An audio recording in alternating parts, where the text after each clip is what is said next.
Hello everyone, welcome back. So आज का topic है Clear Light of the Day by Anita Desai. Clear Light of the Day publish हुई थी 1980 में। इसको लिखा है नॉवलिस्ट अनीता देसाई ने। इसकी जो मेनली सेटिंग है वो पुरानी दिल्ली में है। इस नॉवल में वो स्टोरीज बताई गई हैं जो पार्टीशन के बाद की, जब इंडिया पाकिस्तान का पार्टीशन हुआ तो उसके बाद की, उसके पहले की स्टोरीज। मतलब कभी कैरेक्टर सभी प्रेजेंट में कभी पास्ट में जाते हैं, तो ये ऐसे 4 पार्ट्स में स्टोरी है। अनीता देसाई इंडियन नॉवलिस्ट है। इनका पहले नाम अनीता मजूमदार था। इसके कैरेक्टर्स देख लेते हैं। बिमला दास, जिसको नॉवल में बिम बोला गया है। देन राजा दास, तारा, बाबा, बकुल, आंट मीरा, जिनको नॉवल में मीरा मासी बोला गया है, mister Das, Mrs Das and doctor विश्वास। मेन कैरेक्टर थे। इनके अलावा भी कुछ कैरेक्टर्स हैं। मिश्रा सिस्टर्स, मिश्रा ब्रदर्स, हैदर अली और बेनजीर। मिश्रा सिस्टर्स ब्रदर्स में कौन कौन से कैरेक्टर हैं वो सब आगे स्टोरी के साथ क्लियर होता जाएगा।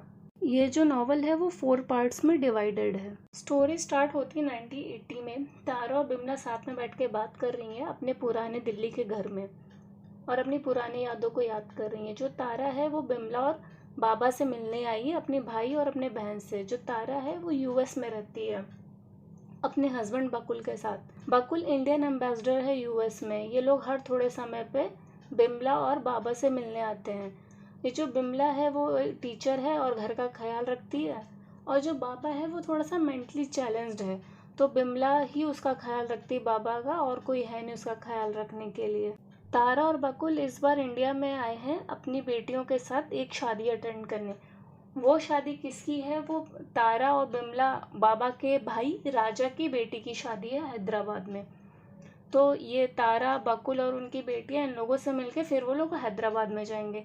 ये जो बिमला है वो ये शादी में नहीं जा रही है, और क्यों नहीं जा रही है वो हमें आगे पता चलेगा। बिमला और राजा के रिश्ते भी अच्छे नहीं हैं। तो तारा और बिमला डिस्कस कर रहे हैं कि जिस घर में ये लोग रहते हैं, जो पुरानी दिल्ली का इनका घर है, ये इनका खुद का नहीं है, ये लोग किराए पे रहते। तो इसके घर के जो ओनर है वो हैदर अली हैं। जो हैदर अली के मरने के बाद ये घर राजा को मिल गया, क्योंकि उनकी बेटी से राजा ने शादी की थी। तो जब राजा को ये घर मिल गया तो फिर ये उसको लेटर लिखता है बिमला को कि मैं रेंट नहीं बढ़ाऊंगा, मैं किराया नहीं बढ़ाऊंगा, बट मैं किराया लेता रहूंगा।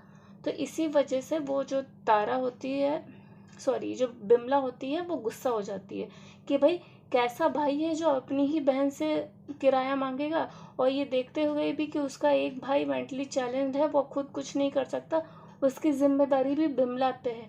और वो उसको लेटर लिखता है कि वो किराया बढ़ाएगा नहीं, बट किराया लेता रहेगा। इसी वजह से बिमला फिर राजा से गुस्सा हो जाती है और फिर उससे बात नहीं करती है। अभी जो राजा है उसने तो अपने घर के मालिक की बेटी से शादी की थी, हैदर अली की बेटी बेनजीर से शादी की थी।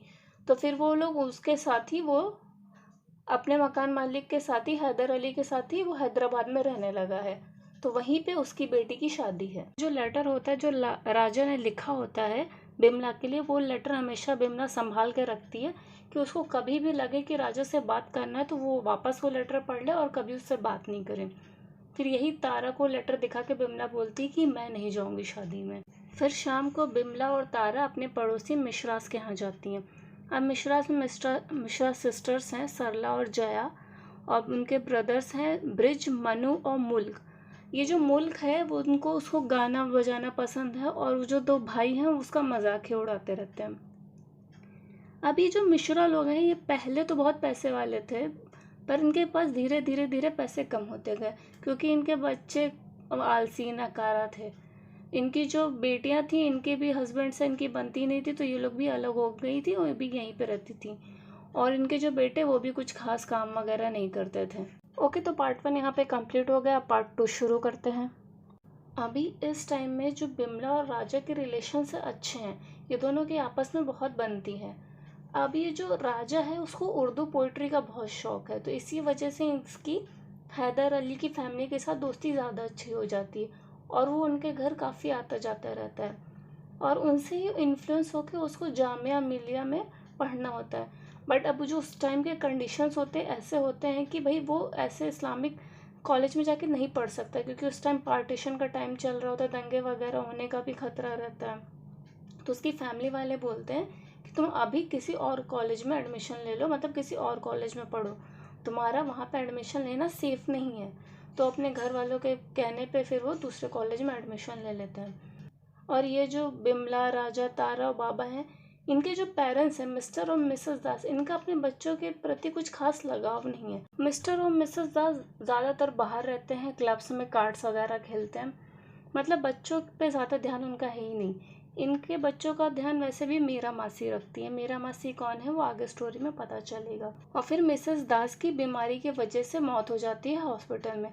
फिर थोड़े ही दिन बाद मिस्टर दास भी एक एक्सीडेंट में मारे जाते हैं और इन बच्चों की पूरी जिम्मेदारी मीरा मासी पे आ जाती है। फिर एक बार राजा को टीबी हो जाती है, तो वो काफ़ी ज़्यादा बीमार हो जाता है। तो उसका जो इलाज है वो डॉक्टर विश्वास करते होते हैं, आके मतलब घर पे आकर उसको चेक करके फिर चले जाते हैं।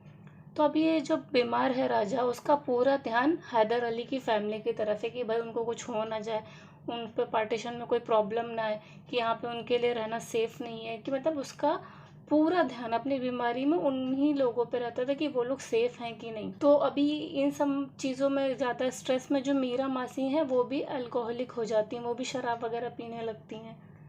तो इस तरीके से जो जिम्मेदारी है वो बिमला पे आ जाती है। तारा है वो अपना ज़्यादातर समय मिश्रा सिस्टर्स के साथ गुजारती है।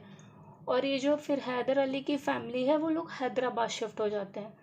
ये जो तारा है जब मिश्रा सिस्टर्स के यहाँ जाती है ज़्यादा, वहीं पे उसको बकुल मिलता है।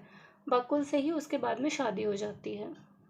अब ये जो मिस्टर दास की डेथ हो चुकी है, तो अभी जो बिज़नेस संभालने की जिम्मेदारी है वो राजा पे है, पर उसको कोई इंटरेस्ट नहीं है बिज़नेस में। और बिमला और राजा के कहने पे हैदर अली के घर पे जाती है, जो दिल्ली में होता है, जो उनका बगल में जो उनका घर होता है। तो वो तो हैदराबाद चले गए, तो घर खाली पड़ा है। तो जब वो घर पे जाते हैं तो उनको एक कुत्ता मिलता है, एक सर्वेंट होता है और एक ग्रामोफोन होता है। ग्रामोफोन बाबा को बहुत अच्छा लगता है, बाबा उस पर ही हमेशा गाने सुनते रहता है, अभी भी पहले भी। तो बाबा ग्रामोफोन ले लेता है और वो बिमला कुत्ता है सर्वेंट को ले आती। वो लोग घर में अकेले ही पड़े रहते हैं। इधर बकुल तारा से शादी कर लेते हैं और ये लोग यूएस चले जाते हैं। मीरा मासी भी इतनी ज़्यादा अल्कोहलिक हो जाती है कि उनकी भी डेथ हो जाती है। और राजा राजा हैदराबाद चला जाता है हैदर अली के पास में, और उनकी बेटी से शादी कर लेता है, बेनज़ीर से शादी कर लेता है। अब घर में सिर्फ बाबा और बिमला बचे। बिमला के ऊपर सारी जिम्मेदारी घर की भी और बाबा की भी। ये जो डॉक्टर विश्वास हैं, ये जब पहले आते थे राजा की जब तबीयत खराब थी, जब उसको टीबी हुई थी, उसका इलाज करने, तो इनको बिमला पसंद थी, तो ये बिमला में इंटरेस्टेड थे। तो ये बिमला को एक चाय पे बुलाते हैं, तो बिमला जाती है उनके घर पे, उनकी माँ से भी मिलती है, बट उसको पता नहीं क्या लगता है कि उसको शादी में इंटरेस्ट ही नहीं है। तो वो डॉक्टर विश्वास को मना कर देती है। फिर वो सोचती है बाबा है, बाबा का भी ख्याल रखने के लिए कोई होना चाहिए। तो वो यही सोचती है या क्या सोचती है, फिर वो मना कर देती है शादी के लिए। तो पार्ट 2 कंप्लीट हो गया, अब पार्ट 3 शुरू करते हैं।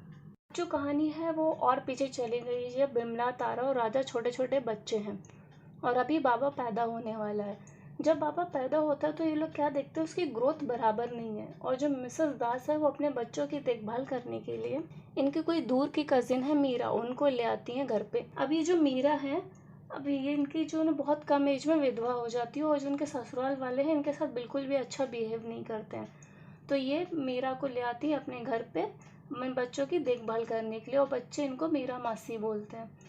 अभी जो ये राजा और बिमला है, ये बहुत ज़्यादा एम्बिशियस, अपने फ्यूचर को लेके बहुत बड़े बड़े सपने देखते हैं। वो लोग हीरो हीरोइन बनना चाहते हैं, मतलब कुछ करना चाहते हैं, लाइफ बनना चाहते हैं। पर तारा तारा को कुछ नहीं बनना है, उसको सिर्फ माँ बनना है, बहुत ही सिंपल माइंडेड है वो। इसमें तारा और बिमला के भी कुछ इंसिडेंट्स दिखाए गए हैं। अभी जैसे एक इंसिडेंट है कि तारा और बिमला एक बार गार्डन में खेल रहे होते हैं, और जो मधुमक्खियाँ बीज जो है वो बिमला पे अटैक कर देती है और तारा डर के भाग जाती है। अब बच्चे होते हैं, बच्ची डर गई, डर के भाग जाती है वो। और तारा अपना ज़्यादातर समय मिश्रा सिस्टर्स के साथ ही बिताती है। ओके, पार्ट 3 कंप्लीट हो गया। अब पार्ट 4, ये लास्ट पार्ट है बुक का। अब जो कहानी है वो प्रेजेंट टाइम में आ गई है वापस। जो तारा है वो बिमला से वापस बोलती शादी में चलने के लिए, और तारा ये भी देखती है कि बिमला की जो फाइनेंशियल कंडीशन है वो अच्छी नहीं है। और ये जो बकुल तारा बोलते हैं कि ये राजा से फाइनेंशियली हेल्प ले ले या फिर बकुल से फाइनेंशियली हेल्प ले ले, बट वो मना कर देती है। और वो ये सब चीज़ें देख के बहुत ज़्यादा गुस्सा हो जाती है और गुस्सा अपना बाबा पे निकाल देती है। फिर बाबा को देखती है वो कुछ रिएक्ट नहीं करता, तो फिर वो भी शांत हो जाती है। इस दिन तारा, बकुल और उनके बच्चे हैदराबाद जाने वाले होते हैं। उसकी एक रात पहले जो बिमला है वो राजा की पुरानी पोएम्स पढ़ती है, और फिर वो सोचने लगती कि फैमिली ज़्यादा इम्पोर्टेंट है उसके गुस्से से, कि वो एक बार सोचे तो वो राजा को माफ़ कर सकती है। फिर दूसरे दिन जब ये लोग जाने लगते हैं तो वो बोलती है बिमला कि मैं बाबा को छोड़ के नहीं आ सकती और बाबा ट्रैवल नहीं कर सकता, तो हम लोग इस वजह से हैदराबाद नहीं आ सकते। और बिमला ये भी बोलती है कि राजा से बोलने के लिए कि वो अपनी फैमिली को लेके दिल्ली आएगा तो उसको बहुत अच्छा लगेगा। और शाम को बिमला बाबा को लेके अपने नेबर मिश्रा के यहाँ चली जाती है। यहीं पे हमारी नॉवल हो गई कंप्लीट। इसका जॉनरा है नॉवल डोमेस्टिक फिक्शन। थीम है family forgiveness escapism. Point of view third person omniscient point of view.